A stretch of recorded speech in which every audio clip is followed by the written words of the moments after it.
I occasionally think how quickly our differences worldwide would vanish if we were facing an alien threat from outside this world. And yet, I ask you, is not an alien force already among us? From the gates of Mount Rome to the far corners of the endless highway, wherever you are, welcome to the show.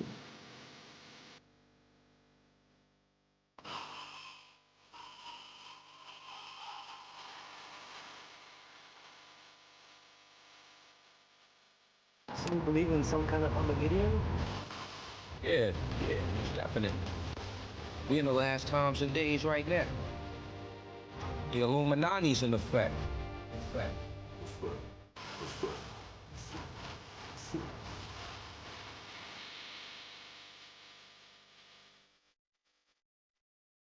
My guest today is a researcher, a Christian contrarian, and he is an author. He is Gary Wayne. Gary, thanks for coming on today. Well, thank you for inviting me. So happy to be here. And I'm hoping some of the things that have been kind of interfering on our trying to get this show done today is going to come to a halt. But if not, we will still persist. We will persist. We are making an effort for everybody listening. We've had some strange difficulties. We'll just leave it at that, technical and otherwise. But here we are. We're going to plow through it and we're going to try to make this show work. Gary, thanks again for coming on. My pleasure. Yeah. Well, I'll just start it off with, I know we can go many places here because you're such a you're a very broad researcher. I mean, I've heard you on many shows in the past, and I know that you can go so many different directions with your knowledge. So I was thinking about asking you about Nazi Germany. Sure. And I think that I've found proof that the Nazis were occultists. I stumbled upon like the Thule Society, the Ahnenerbe Society, and some of those other groups that they had arranged where they were looking for occult knowledge. And I wonder where you see that and maybe where it fits into the role of Yeah. 1947, 1967, and all that. Mm. Yeah. Very, very good question. A large question, too, Mhm. larger than most people sort of think. So I actually have in book one, I do a complete chapter on Nazi Germany and their connections to the secret societies that you were referencing to, their connection to the mystery religion, their connection as a, call it a analogy on the low end of the scale for the end time. And Hitler is likely more of a wannabe antichrist figure, but before the ordained time. And it is something that I think we can learn a lot from as we try and prepare for the end time. So you're exactly right. There's a merging of two significant forces. They're all of the same belief system, but you have a religious ideology that sort of evolves out of Gnosticism, and it's created as an end time religion that will unite the sciences back into the polytheist realm from where it comes from. And that's called theosophy. And that comes up in 1880s with Helen Blavatsky and all those other ones that go with it. So theosophy is very, very important. And that's the god Sophia, or the god of wisdom, and they're a knowledge cult. So this religion goes sideways to a certain degree, because I think it's a lot sideways from my own personal biases, but even more so with something that's called Ariosophy. And that's the pan-Aryan Volkish ideology overlaid onto theosophy that the Nazis used as part of their theological dynamite to, propel their doctrines and their agenda. And that merged with Rosicrucian sponsored secret societies and Freemasonic and Illuminati secret societies sort of all working together to bring this about. So like the German Orden Society is a main proponent. You talked about Tula or Thule, depending on who you're talking to, how you want to define that. Tula is an Aryan prehistory story that is very much an Aryan or Norse antediluvian Atlantis that they based their genealogies back to as blonde-haired, blue-eyed Indo-Aryans, and that they believe that they were giants, just as the accountings of the Atlanteans were giants, and giants were before the flood, and that they would like to have backwards engineered their genealogy and their genes to reproduce those giants, and that if they couldn't do that, they would do selective genetics going forward to create the new man or the new Nephilim. Yes. So this all sort of formalizes the start of the National Socialist Workers' Party, or National Socialism. It's a left-wing belief system, which has been changed through the imagination of the progressive movement, which was the sister branch of National Socialism before World War II, went underground for a long period of time and then resurfaced once they had rewritten history and brainwashed enough people that, you know, Nazis were right-wing, not left-wing. And so this is an organization that has its roots as a National Socialism within the polytheist dragon messiah doctrines. And it's a little bit further into the Pan-Aryan and Volkish ideology that we're talking about, that the Rosicrucians or the polytheists would produce, but still there's that intersection of Vril and Vril ideology of something in the blood, the bloodlines, and the genes that makes them a superior race. And they've always considered themselves a superior race. So one should not be surprised that they have this pan-Aryan religion that becomes fully externalized, just as we're entering into 2025, as Alice Bailey would say, the externalization of the hierarchy. That would have been the start of their externalization for the same, making the invisible visible on Earth again and bringing about the Seventh Beast Empire. So as we look in 1933, the Rice Church is formed. And that's this pan-Aryan Ariosophy that is the religion, where you have Jesus now being transformed into a blonde-haired, blue-eyed Nordic version, and not a deity status, but just a Messianic or a bloodline of a Nephilim type status, and which is the dragon messiah sort of imagery. And what happens in Nazi Germany, to cut the story short, because you could talk for literally forever about it, but we as we understand the beginnings of their organization and their belief system and who controls the parties, and they were also funded by Western banks to offset communism that the secret societies had sent over to Russia to try and bring down that bloodline. But I don't think we want to go too far down there right now.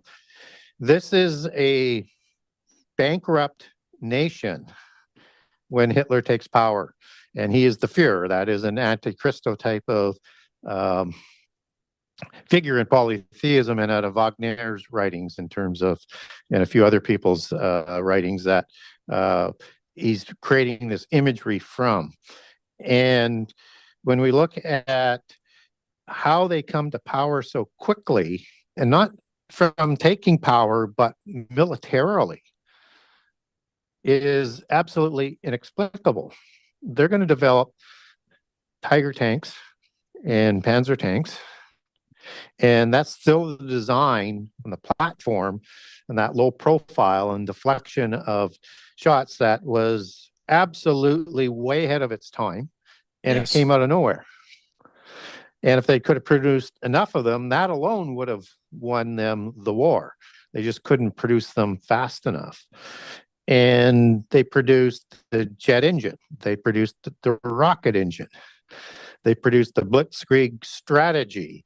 And all of this, from what they tell us, and that they were completely occult, And again, I write about this in the book, and you can actually go. I send out people links to it. You have to do some searching, but Congress in the 90s, they declassified a lot of the Nuremberg trials. And it was decided by Winston Churchill and the prosecutors that they would not allow this evidence of the occult into place because they didn't want the Nazis to plead insanity and get off on the charges. So this was a complete understanding of, to understand the Nazis, you have to understand all of this other context. So what they say, they were in constant contact with spirit guides, with fallen angels, with demons, with aliens, all the different names that are used for that, and they received the knowledge for the technology from them to develop these weapons. They wouldn't develop it for them. They gave them enough to start developing it. And that's kind of what we see sort of going on today. We have this another speed up of angelic type of technology that's being downloaded in preparation for a possible another end time. We also have, as a direct analogy with the Nazi regime, is he was trying to set up the Third Reich. That's was the Ariosophy millennium. So he's definitely an Antichrist figure, and he places himself in an Antichrist type of role. And then he also makes war against the Holy Seed, the people of Judah.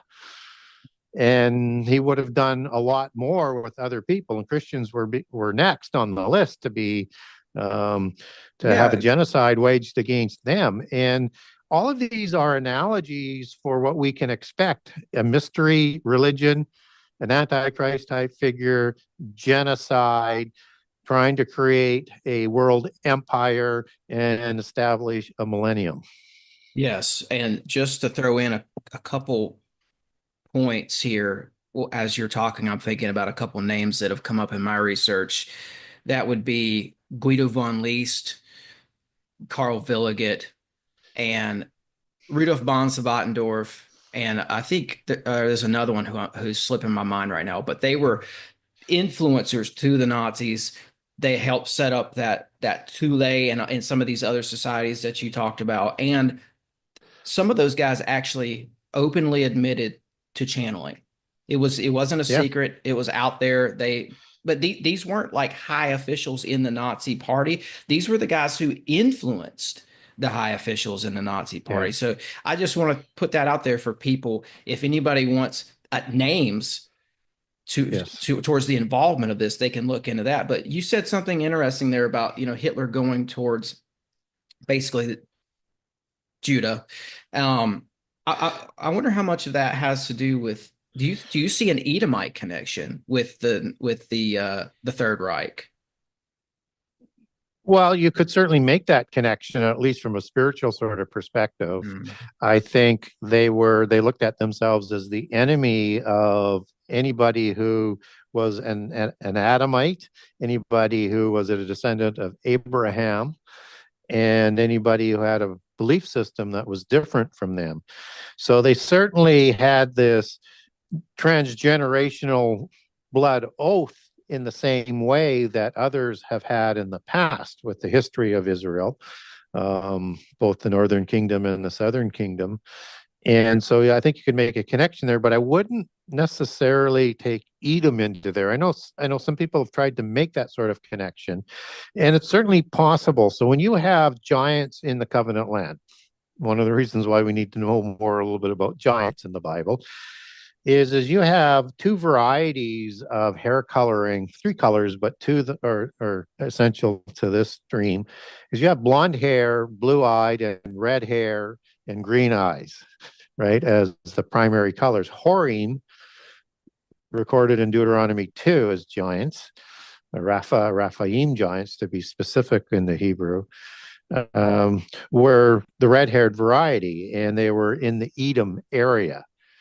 The Amalekites and the Anakim were also in that area. The Anakim, for sure. Amalekites, not as strong evidence, but leaning in that direction, had blonde hair and blue eyes, just as the Amorites, which were a smaller form of giant or a hybrid human giant versus a hybrid human angel creation, And a smaller type of giant were also blonde hair and blue eye.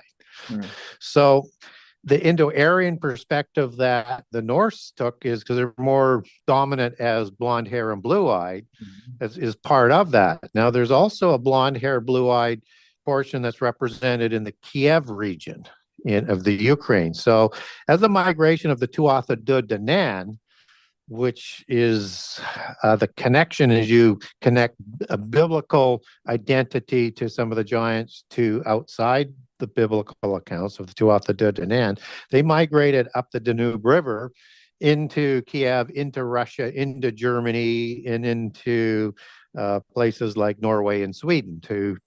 And these were heavily the blonde hair, blue-eyed variety. And these are ones that in their mythology said escaped Tartarus after the flood, escaped the pit prison. And so that's where they kind of take those genealogies back to Atlantis and before the flood. So if now we look at this idea of Edomites having this continual blood oath that's transgenerational that would be picked up by the Nazis, you could look at that from beginning with the Amalekim and the Amalekites. And the Amalekites are the hybrids versus the giants. Amalekim shows up in Genesis 14 as ites, but it's actually a giant race in the War of Giants there. And Amalek is not produced until Genesis 36, which is several generations later and probably up to a couple hundred years later, where Eliphaz, son of Esau, is going to marry Timnah, daughter of Duke of Seir, or Duke of Edom, Seir. And these are the Horim that they're described in Genesis 36, creating this giant human hybrid race that we'd also see show up as the Horites. I use ites for humans and hybrids, and then for giants I use the I am plural. Would that go back to Esau? Was that the Canaanite Horim women that Esau married? Yeah. So Esau actually married Aholibama, another pureblood, and started another hybrid race. Right? Okay. So this becomes the Edomite bloodline that has a blood oath, and the Amalekites are the ones that are going to wait for Israel to come out of Egypt and ambush them and try and wipe them from the face of the earth, just as the giants had squatted the covenant land to wipe Israel from the face of the earth. And this is that blood oath that is sown there, so much so that God is going to not forget this, and he's going to deliver justice in the time of the monarchy, and that Israel was not to forget this in the time of King Agag. And also there's a King Agag in the book of Numbers. This is a patronymic king title of the Amalekites, just as Haman the Agagite in the time of the Babylonian exile is also of that bloodline. So they don't quite wipe them all out. And so this is a blood oath that they took to wipe Israel from the face of the earth, and the giants also had. So when we look at this Edomite bloodline, it continues.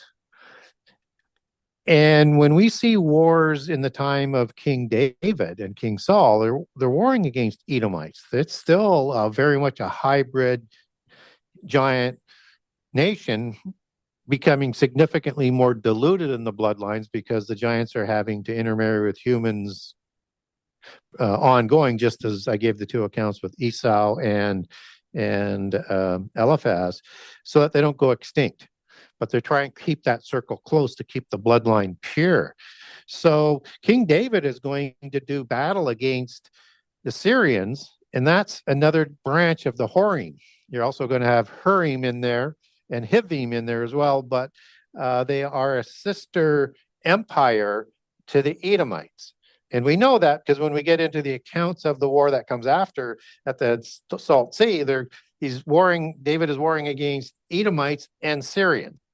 And same war, just two different descriptions. And in Genesis 36, you have the capitals of that empire going back and forth between Syria, as they're named by the city that the dukes of Syria ruled from, and Edom. So same people, same groups. And so this is the Hadad dynasties. that David is going to be fighting against not only in Syria but also in Edom, as what will Sodom do. And this is a bloodline that goes right back into the creation of these hybrids into the giant races. And so these are the Edomites that are going to produce in that bloodline a king of Judea in the time of Jesus, right? You Yeah. have, Yeah. yeah. Yeah. So Who, I'll jump in with a question real quick too. So do, I got two questions. So I don't know. Hopefully I can make this work. But I wonder if Muhammad comes out of that Edomite bloodline, coming out of that Seir region where Petra is. And I also wonder if you see the Germania tribes of the Teutoburg Forest, if you see any relation to them and any of these bloodlines. so yeah, so let's start with the latter. That is the branch of the Tuatha De Danann in the Nice. Germanic forces, right? Okay. So, and a lot of their words are Indo-Aryan, which is the language of the giants.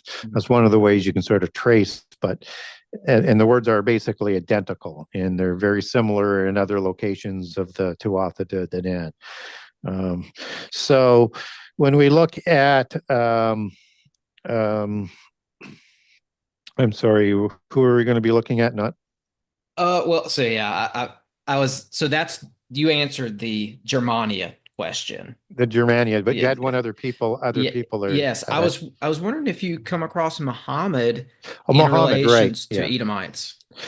Well, I mean, they're Arabs, right? In Arab, Hmm. you get that from the Hebrew and the Aramaic. That's mixed blood or a mixture. So, but typically, most of that bloodline comes out of the Ishmael tribes and the covenant that was made between them, and so that's how they would trace their bloodlines back. That does not preclude that there wasn't a lot of intermarriage there, Yeah.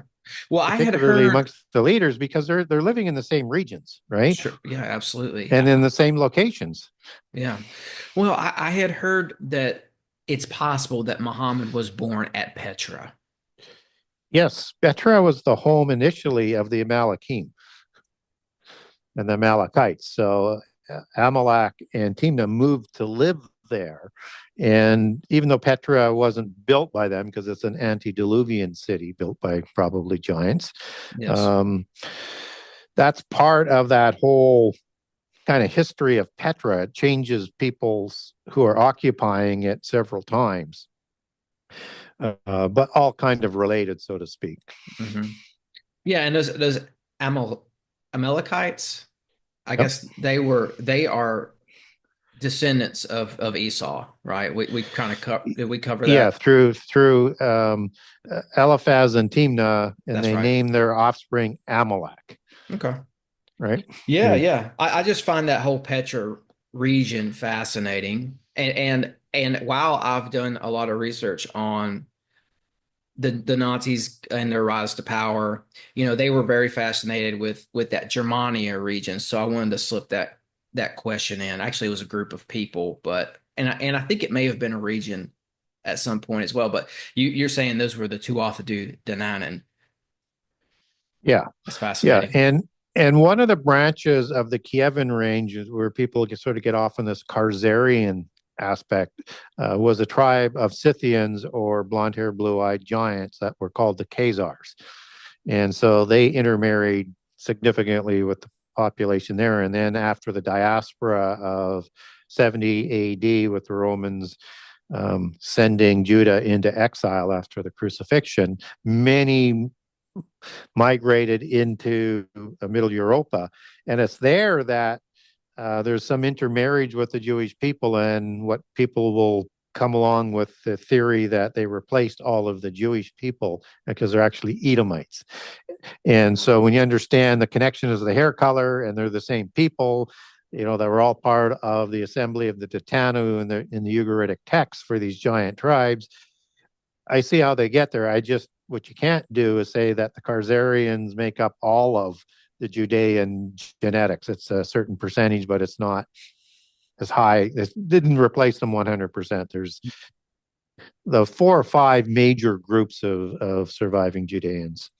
So Joshua and Caleb pushed a lot of these giants out of the Middle East. And do you see a migration coming as far as North America?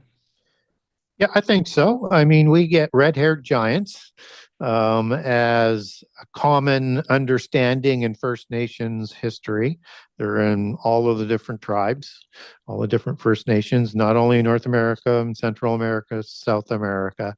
They had elongated skulls, no sutures. They called them giants. They were much larger. They're enemies of the First Nations people. Yeah. And when we look at the capabilities of the ancient world, it's becoming quite clear they had a lot more capability than secular historians generally like to provide. But what we can say using secular history for sure is that the Phoenicians sailed to far distant lands.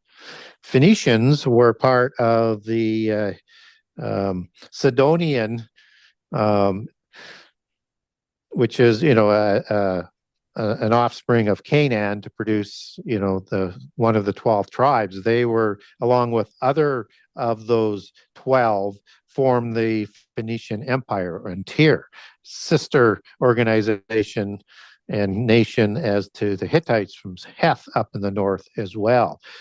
And so when you look at the kings that were ruling over Phoenicia, Tyre, Sidon, all the different cities, these were giants, and their names tell you they're giants, and they describe themselves as the offspring of the gods, the Baalim council that is in the Bible, who produced the Rephaim giants after the flood, according to the Ugaritic texts. And now we have at least, not that we get a second incursion passage in the Bible, but now we know where the term Rephaim comes from. They're the post-Diluvian giants that the Baalim created. Yeah, and some of the artifacts that were found over here in the Americas had Phoenician. I think they called it Phoenician Iberian as well. Like the Grave Creek stone, I think is Yeah. one of the ones. So it seems like, especially when we're talking about the Phoenicians, they definitely made it over here. And I mean, I see them as seafaring. But I also see people point to them as some people think that they were like a mixed group, like mini races. I don't know. What do you think about that? Well, there's several tribes of the Canaanites that are in there, Ah, right? And many of those are hybrid tribes. Well, I would say all of the Canaanite tribes are hybrid human giant tribes. And so, yeah, like you have 9 tribes of Canaan that are listed in Genesis 10, and only 3 of them have patriarchs. hmm. Canaan, Sidon, and Heth. The rest are families. And you take that back, mashpaka, back to Hebrew, it means different race, different species. And the reason why you don't have a patriarch for them is because they were named eponymously after a Rephaim patriarch. So, like, for example, the Amorites that we had talked about. There's a god Gary, in. can we pause for just a second? Because, and Yep. I'm sorry to everybody listening. I talked to Gary before the show. I was expecting a knock on the door because my AC is out. Gary, I'm sorry. I'll be right back. Okay. Okay, and we're back, and we're having a little bit of a laugh about it because what else can you do? Uh, do you remember where we were at, Gary? I remember exactly where we're at. So Okay. we're talking about the patriarchless Canaanites that were part of the peoples of the Phoenician Empire, and I was giving an example of how we know the patriarchless giants, come from a specific giant that's related to a specific god. Mhm. And so Amorite is the one that I had talked about. And so as you take that back to the Hebrew, it's Emorey, Emorey, and it's in the singular, just as all of the tribes are singular that come from the giants. It's a name of a giant. And so that would be equivalent to Hamor, king of Shechem. Was one of the patronymic sort of names passed down, Emur in the Hebrew, even though we have the H in the transliteration on there. And that would be either Hamor or Amori or Amor. That would be the patriarchal name of the Rephaim giant. Now, if that sounds familiar, there's a god in the Baalim Council that's listed called Amor and Amaru as you get further into Mesopotamia, which would have been the celestial mafia godfather. So another good example is Ben Gur, B-N, son in Hebrew, G-R-G. These are another tribe that's listed in the Ugaritic texts. And we have the Girgashites, right? So GRG is the first part of it, sons of Gurg. And so you start to see these sort of connections as you dig deeper into it. So you had, as part of the alliance of tribes of Canaanites up there, you would even have like the Arkites and the Arvadites, perhaps even part of the Hamathites. So you've got a number of tribes that are in there. And there's also a mixture now of dark-haired giants. Because if you look at the kings of Tyr, they're all dark-haired giants, just as a lot of the Syrian ones are. So that's the third color of hair. These are ones that are similar to the Assyrian giants, same as many giants that's up in the Hittite region, and they intermarried heavily into the Indo-Aryans, which is why they had an Indo-Aryan language. And Hittites and Phoenicians were more or less depicted as black hair and black beard, just like you get giants that are depicted in Mesopotamia. So the Aryan group of the Indo-Aryans, the one that the Achaemenid dynasty, for example, almost didn't get that word out, dynasty out, but of the Beast Kings, they took their bloodlines back to the Aryans, and that also extends into southern Greece and into Crete, from where the Philistines intermarried before migrating to the Covenant land, or back to the Covenant land as well. Yeah. Wow. I'm thinking about the deities that these tribes worshipped as well, because with the Amorites, it seems like that was Amaru. Was that maybe one of their principal deities? Yeah. And I'm just thinking about also, like, when I was looking in the origins of the Germans and the Nazi Party, I found that Germania tribe that Himmler was obsessed with, they had a goddess in their pantheon named Ostara, also called Easter. Yeah. So I think that's interesting, because it seems like some of these old Nephilim gods and goddesses affect our life down to some of our holidays, possibly even. Absolutely. So you have a common pantheon in polytheism around the world. They have some different vernacular names, but you have the same top 7 or the top 10 and the top 12 as you go through it. So to understand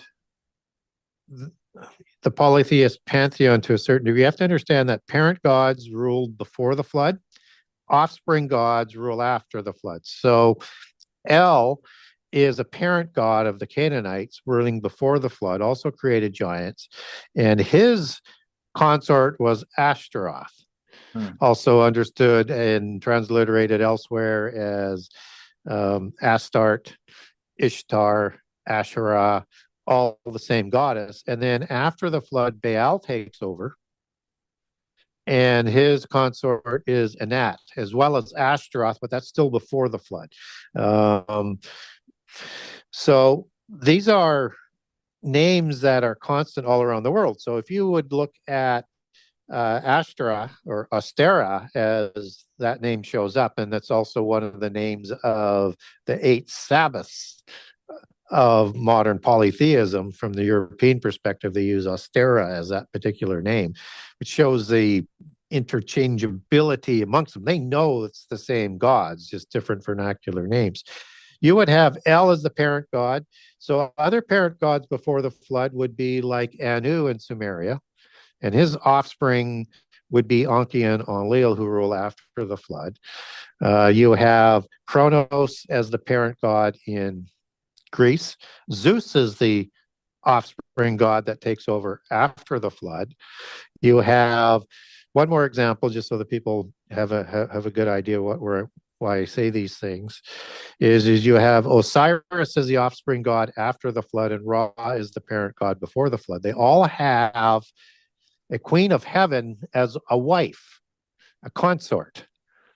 And so all of those females have the same title in each of the pantheon because they're the same goddess, both before and after the flood. So what happens after the flood, not only does, let's say, Baal and Anat rule, but they inherit all of the mythos of El and Ashtaroth. So now what we get is in cities, two cities that are mentioned in the Ugaritic text where the Rephaim reigned from were Edrei and Ashtaroth. And we get in Revelation 14 on the War of Giants, Carnaeum, Ashtaroth as a city that is being attacked. And that becomes the two main cities of King Og, who's a Rephaim giant, as you take that back to the Hebrew for the word giant. And none of that is coincidental. It's just now you're starting to see how the names start to cross generations, how they start to cross cultures, and that we have this common history seen through a polytheist lens and a biblical history that's talking about the same events through a monotheist lens. And we can start to make sense out of the world. And Carnaeum Ashtaroth means the two horns of Ashtaroth. So that's part of the bull cult, the sun bull cult of that religion. And a whole bunch of other things. Usually the sun disk would sit in between those two horns in most of that ancient imagery. Yes, and I've seen that imagery. It's fascinating stuff. So let me see if I've got this right. Correct me if I'm wrong here. So before the flood, those are the parent gods. After the flood, they're the offspring gods. So when we look at a goddess like Ishtar and Nana, she would have, after the flood, become known by different names. Like, is that where we get Ashtaroth, do you think? Well, Ashtaroth is the same as Astera. Yeah. Right. Okay. Or Easter. And that is the consort to Baal after the flood. And we don't see that one used as much. I won't use the consort of Osiris, because if I say that, YouTube tends to take the video down because of connection to an organization that does awful things. Okay. So yes. Okay. Yes. Right. Yes. So like it begins with I and ends with cis. Yeah. So when you see, whoever, I can't remember the name of the off the top of my head for some reason right now, the deity to Tammuz, but that would be another queen of heaven. And we get that term biblically in Jeremiah a few times where the Israelites are actually sacrificing cakes to the queen of heaven. And the queen of heaven is the chief fertility goddess and mother goddess, and is also a war goddess. And it's an essential part of the dualism in polytheism. Okay. What about Lilith? Because in the Sumerian myths, she was known as Lilith. Do you think that she just was able to maintain that same name, or are there other iterations of Lilith after the flood? No, that seems to be fairly consistent, but there might be two Liliths too. Lilith, as she's described, you could look at her as a demigod, so as an offspring of a human and a god or a goddess. But also, she's also kind of described as angelic as well. So Lilith tends to be an offspring god by definition as the daughter of Tiamat. But again, you could make the argument that Tiamat could have had a relationship with a human male, because this is the female Leviathan equivalent in the Sumerian text. So it becomes a little bit gray. I kind of go back and forth. Is Lilith actually an angel, a fallen angel, or is that a giant? And she's also sort of seen connected to the demonic aspect, as vampirism and things like that, and that might be more closer to the demonic side. But it's not unusual for a demigod, as in a giant, to take the same name or very close to the same name as the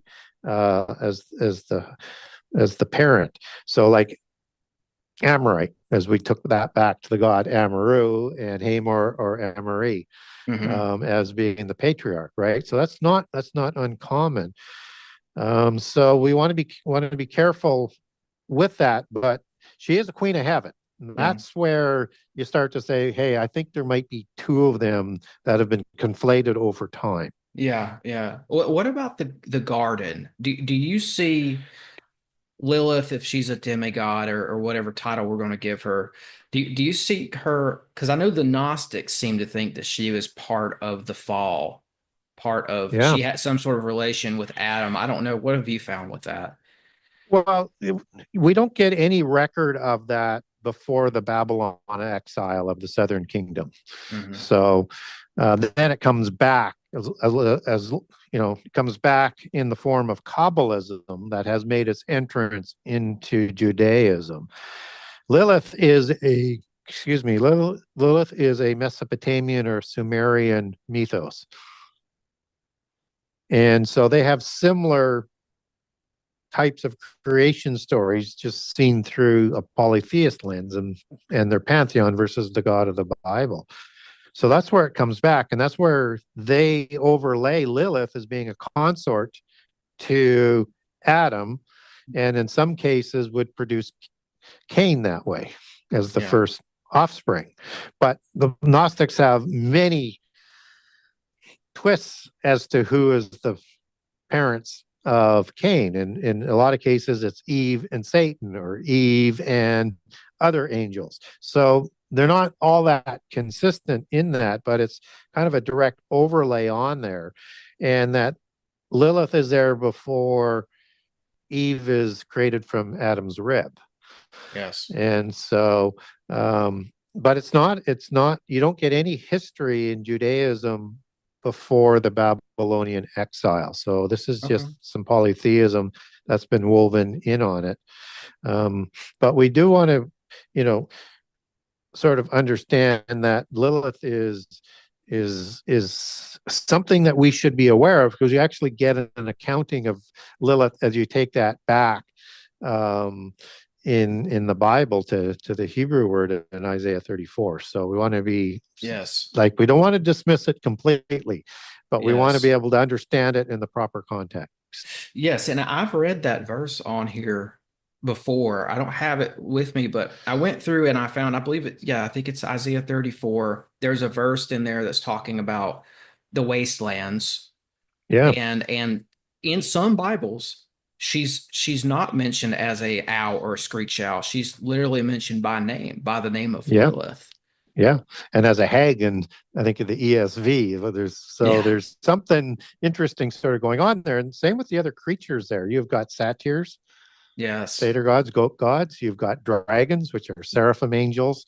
You've got wild beasts, which are different formats of different descriptions of fallen angels, and they're celebrating at the end time.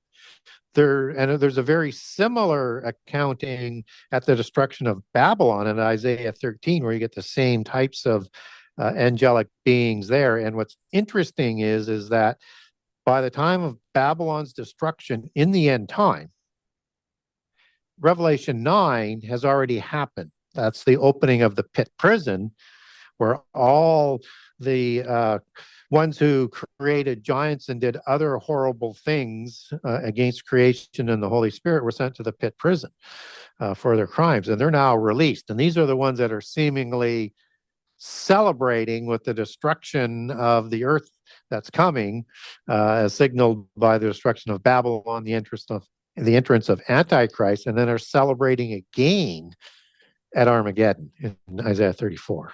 Wow. Yeah. Wow.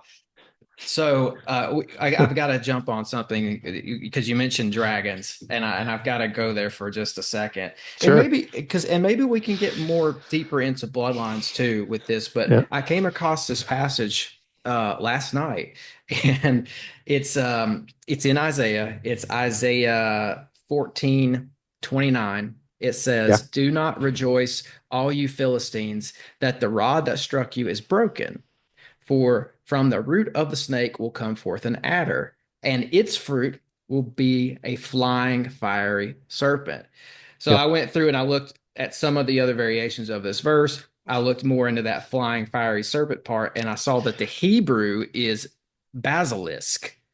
Yeah. And that opened up a whole world of wild for me. That seems to be in the European myth, basilisk seems to be a dragon, a flying Yeah. dragon. So it's Yeah. like, A seraphim, and seraph is in the Hebrew of that passage there as well. And they were fiery flying serpents. So that's why you see, like, if you Google like Uraeus gods, Uraes, as I recall, Osiris is depicted as a flying serpent. His consort is Baal. It was a common name for these flying serpent gods in the Middle East, and the most common watcher is a seraphim in terms of occupying the pantheon of the gods. So you get these heavenly dragons because they had a serpent face with 6 wings that populate most of the pantheons around the world. So if you get the feathered serpent or the plumed serpent in with the Quiché Maya and the Aztecs, you get the Nagas in India, you get the dragon creator gods in um, China and Southeast Asia. The Greek gods were originally depicted as dragons or serpents with wings as well. This is a common legacy that populated most of the pantheons around the world. So seraphim are heavenly dragons. Dragon and serpent are understood in antiquity as the same, or at least kin. So, yeah, so you should what if have. there's both? What if there's a serpent-faced seraphim and that's like an entity, or maybe like a humanoid or an angelic looking being with the serpent face? What if there's that and there's also something akin to a mythological dragon? Well, yeah, I think there is. Okay. So, yeah. So, and there are other angels that look differently, right? So we want to keep that in mind. Um, but as we look at what the seraphim would do as running the world through their council of the gods that Psalms 82 talks about, which again is listed in all polytheism around the world. And biblically, Satan sits above that council and counterfeiting what God does in heaven. And he has the rights as the God of this world and the prince of this world for a period of time. And they rule over the 70 nations, both before and after the flood.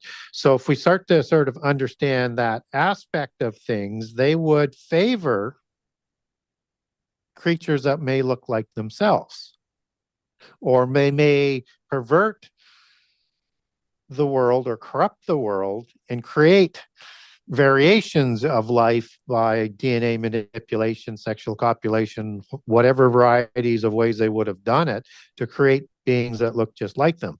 Now, you have one group, and I'll come back to it, but I just want to get this on the table so people know what we're talking about.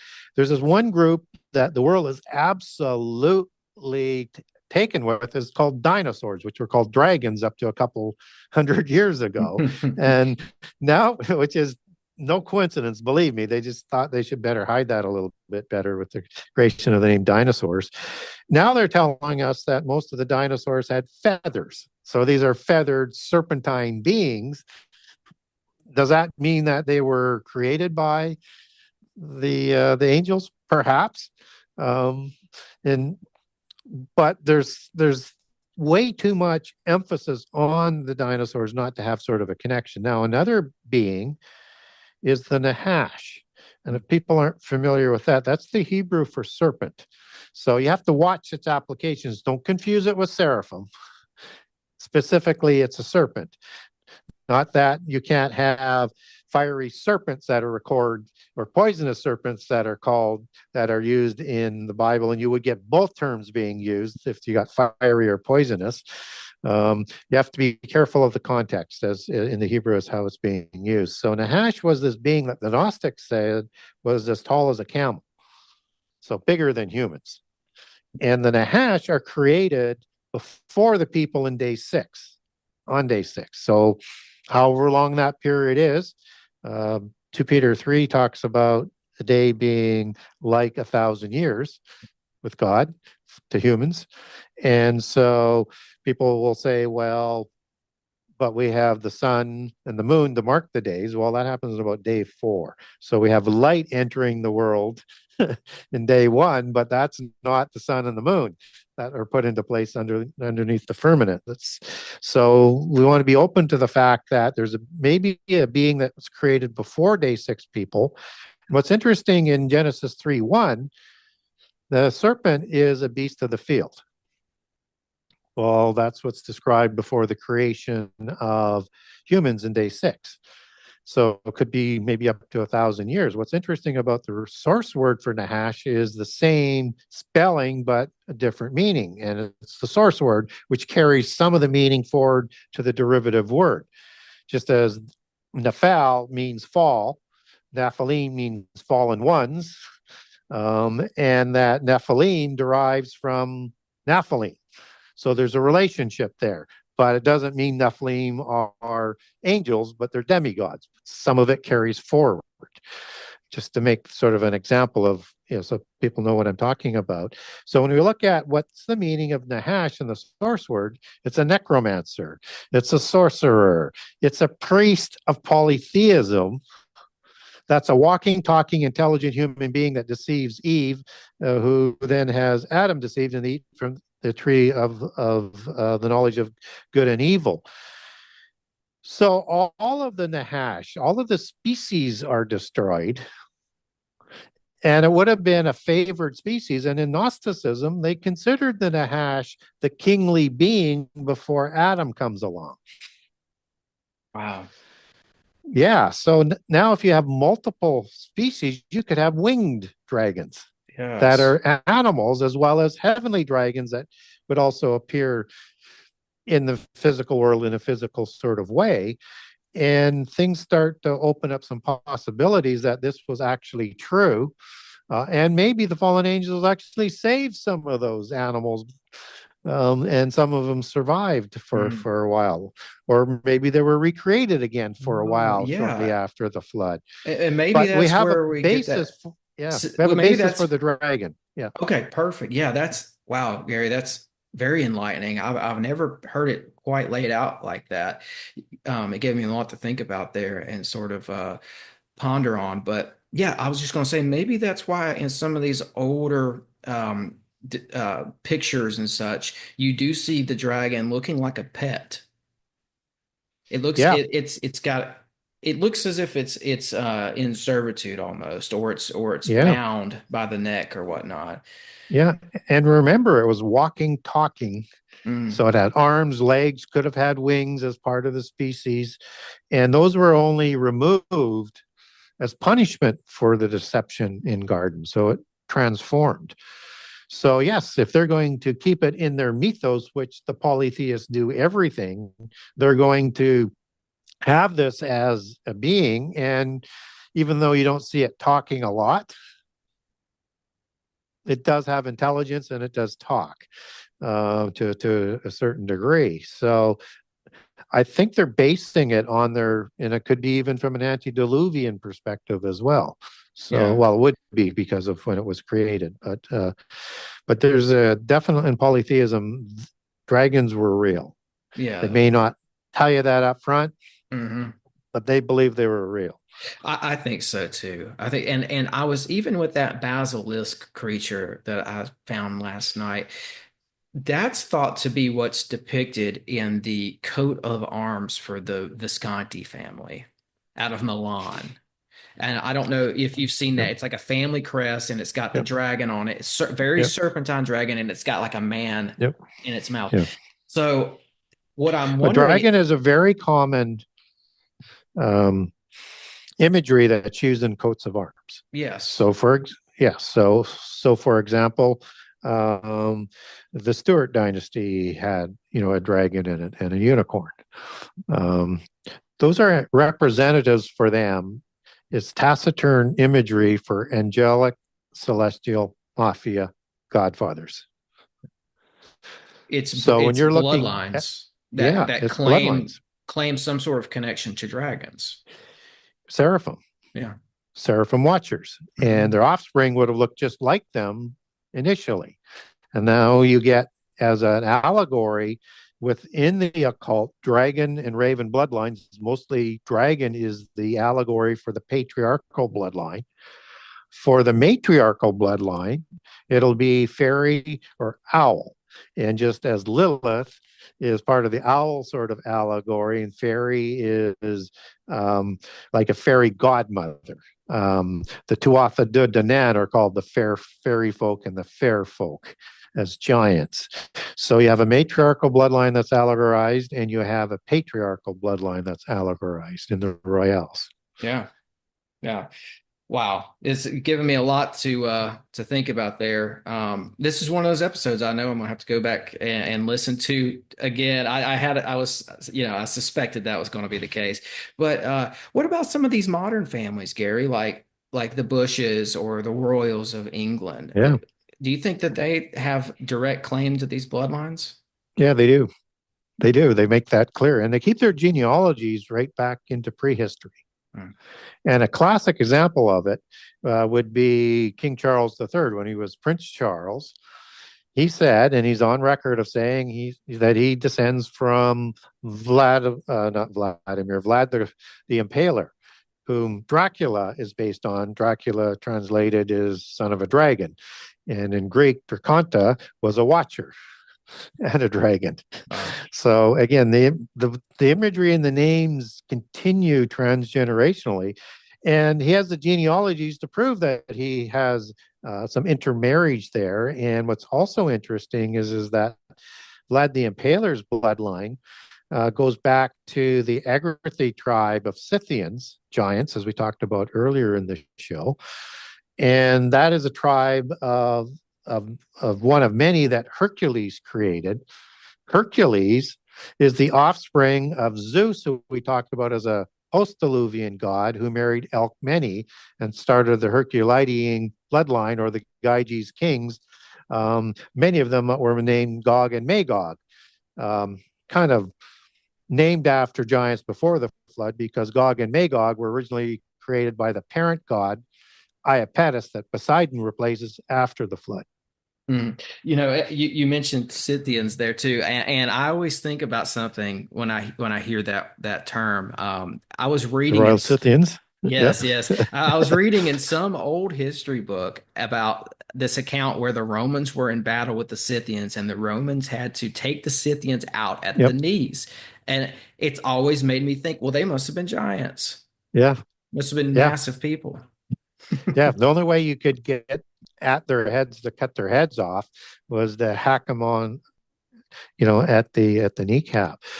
So Scythians were giants, and they're recorded well down through history, and not into so as much so into our time, but up to 1000 AD, giants are still a common understanding of peoples that are living out there. So yeah, we should be very much aware. And what's also interesting is that in the Bible you have the Israelites going up against these hybrid giants and these Rephaim giants of many different formats, including Rephaim, Anakim, Hivim. I won't go through all the different names. There's tons of giants that they're warring against in terms of different tribes.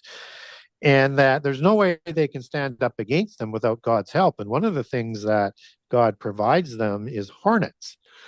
And what's interesting as well, and with the Anjou bloodline, who takes their bloodline more back to Sumeria and Anu, according to their history, there's other Scion bloodlines in there. B is a very important aspect of their heraldry, where you have like the fleur-de-lis, sometimes it's transposed as a B.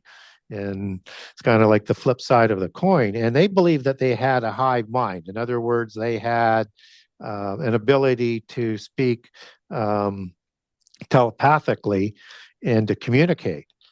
And that in polytheism, they raised the mother goddess up to be high. And Sophia would be the mother goddess of the 12 archons, for example. And so their allegory is the queen bee as the main god. I guess the drones would be the patriarchal gods. And then you have all of these workers. And so the queen bee sort of controls everything. And in this allegory, it starts to make some sense as to what's going on in the time of Israel, because God provides hornets. Hornets are the natural predator and enemy of the bee. So they would have discombobulated the giants and confused them so that Israel could actually walk up and probably chop them off towards the knees and then take the head, just as David, takes down Goliath with one stone, but make sure he takes the head, because that's the only way you can keep them dead. At least original Rephaim and Nephilim before the flood. And the word Rapha goes back to the 7495 by its number, Rapha. 7496 is the disembodied spirit after they die. 7497, Rapha is the actual giant, tribe of giant word. They had the ability to heal themselves.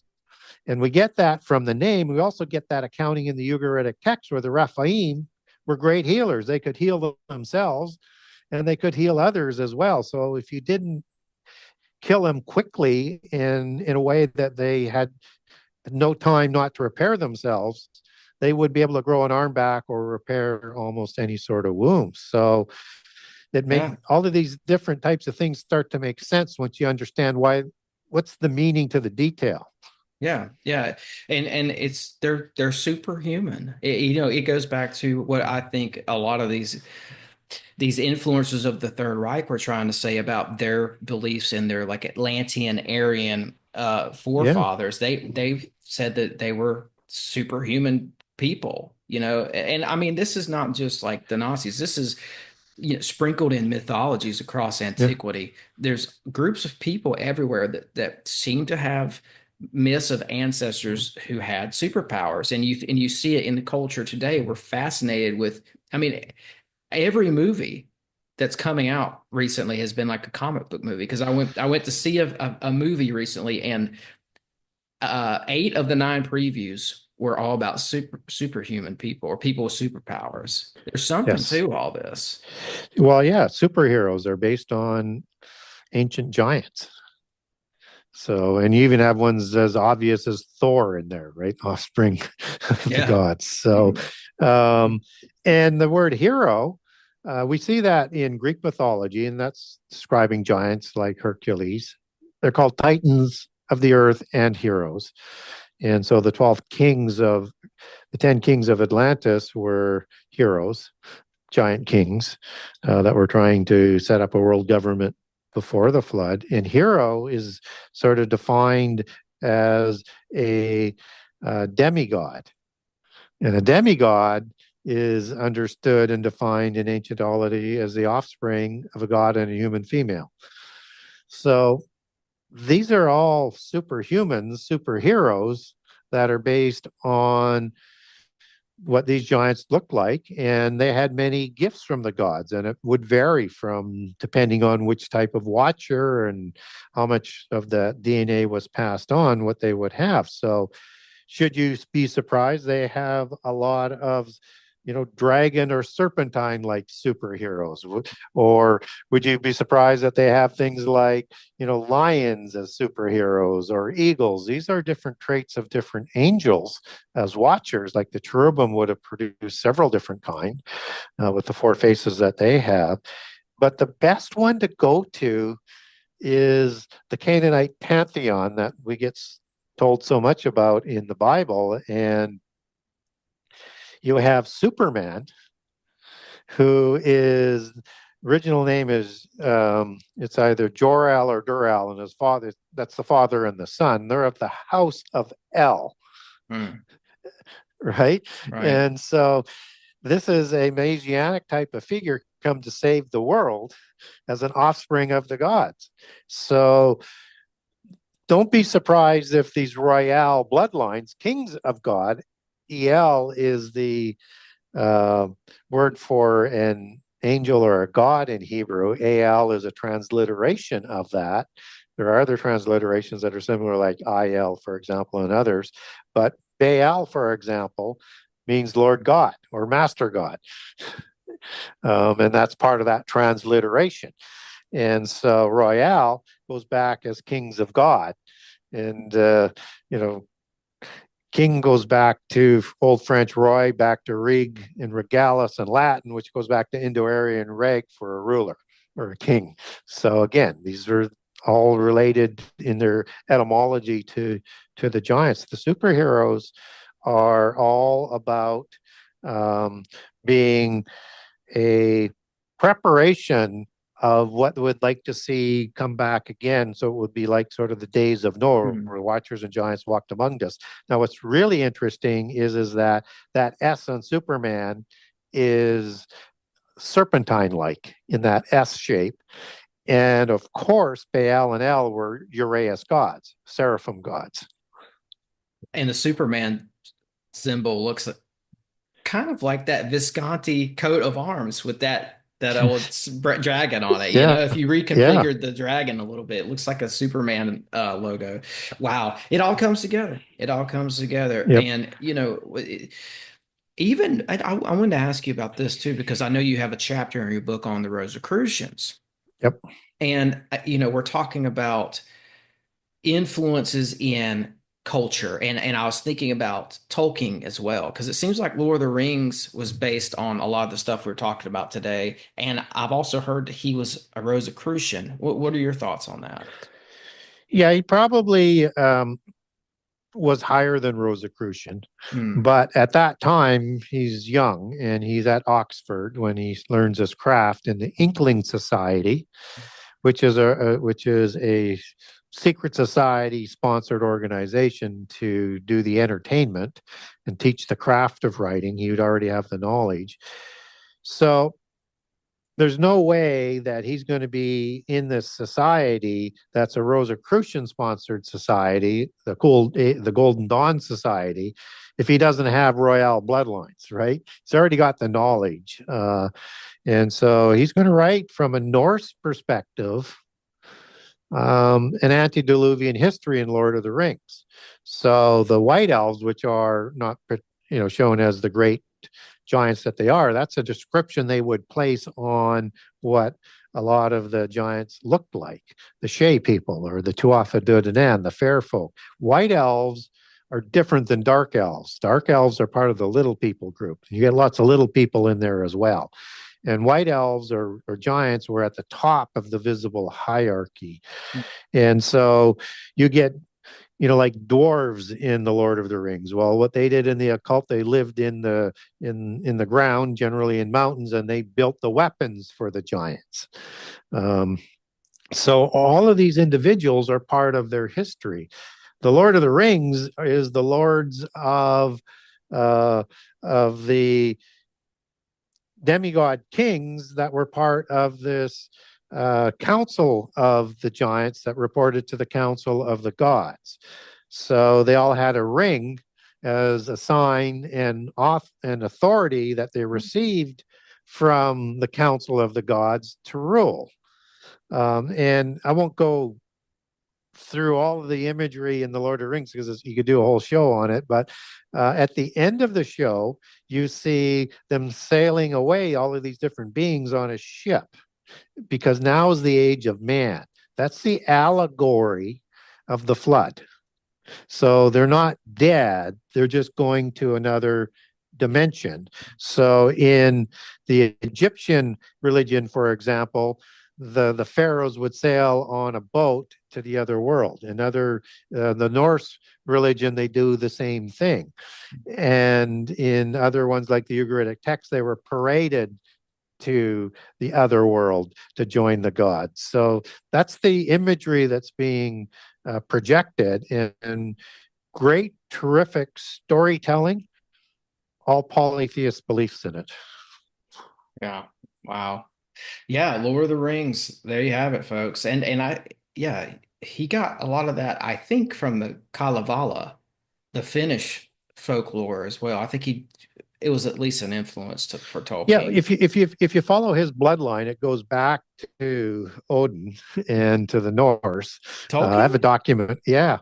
They say he's not a royale, but if you follow the genealogy, yeah. So that's why he's using the Norse wow side of the So it comes and it goes back to the time of Rollo invading Normandy and expropriating Normandy. In the name of the peace treaty that they're going to call it is the Treaty of St. Clair. And so St. Clair and other families like the De Bruces, the Tokes, and many others, they come over as part of that nobility bloodline that's going to settle into Normandy. Now, his particular family is going to have a quick migration over to Germany, but then back to England. So he's that, and if you think about it, it's the only way somebody could show up at Oxford in the 1920s. If you're not part of the super elite, the super elime, you're not going to be part of Oxford, let alone being permitted into the Inkling Writing Society. So he would have been as a Royale. The only way that can happen is he would have been initiated from childhood. And he would have been above adept level before he was 18. He just can't take the titles until he's somewhere between 25 and 30 years old in the occult.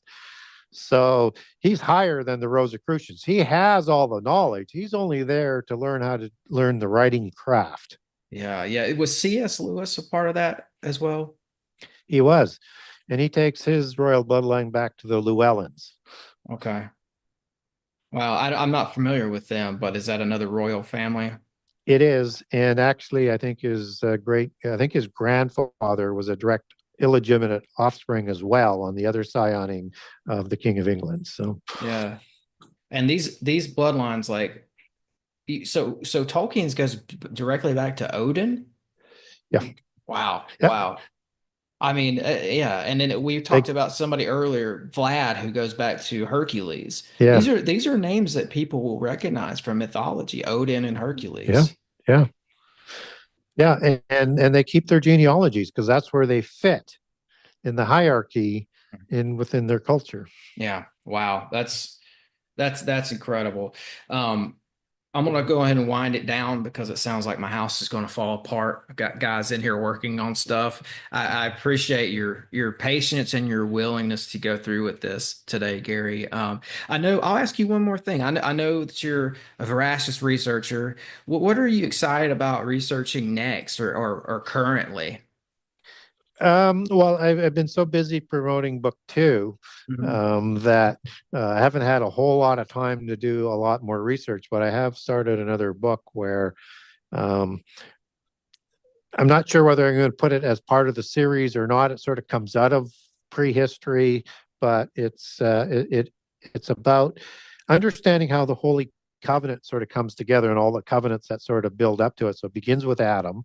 So you're dealing with prehistory into the time of giants and down to Abraham and to Israel, all dealing with giants in the beginning, but it's the Holy Covenant and the curses and the covenants, the curses and the blessings of the covenant that are in the Holy Covenant, and following how that affected Israel in terms of the northern kingdom being dispersed, why the Judeans had 2 different dispersions, and how that understanding has a parallel track in the end time, and how that runs separate from the church prophecies out of the New Testament, but comes into a nexus for bringing together the bride in time for the supper of the Lamb. And I walk through that reconciliation and the accepting of Jesus just after the midpoint of the last 7 years that starts. Exciting stuff. And why don't you go ahead and tell everyone where they can find you and any other projects you might want people to know about? Yeah, so the best way to get a hold of me is through my website, the Genesis6conspiracy.com. That's the number 6conspiracy.com. And on that website, if you wanted to get a hold of me, there's a contact the author. You have to be patient. I'm running about a couple months behind on emails, but I will get back to you. If you wanted to know a little bit more about the book 1 or book 2, I have a generous excerpt of all 98 chapters of book 1, all 84 chapters of book 2. So you can get a good feel for the book. And if you wanted to support me, I don't accept donations. But if you buy my book, that's the only satisfaction that I'm willing to take, so to speak. And so you can get a signed copy off the website, and you go to the Buy Now page. I have 3 pages on there. Page 1 is book 1, page 2 is book 2, page 3 is the bundling to buy both books, and there's discounts for multiple copies on each of the buy pages. So that's the easiest way to get a signed copy. I also have links over to barnesandnoble.com, amazon.com, amazon.ca to get the books, and links over to the Kindle version and to the audio versions as well on Amazon. So that's the easiest, fastest way to get a hold of me. I'm also on Twitter at GaryWayne63, and also on Facebook. You can get a hold of me there too. All right, and everybody can check the descriptions below to find your way to Gary's site and pick up a book or two from him. If you thought today was enlightening, his books are just on another level. This was just like a taste. And I don't know, they didn't want this one to happen today, Gary, but we made it happen. So I appreciate you. We have to see it through. We have Yeah. to get the information out there. That's it. That's it. And I'd love to talk to you again sometime. But for now, thanks for coming on, Gary. And as always, break the mold, conquer the realm, and thanks for listening.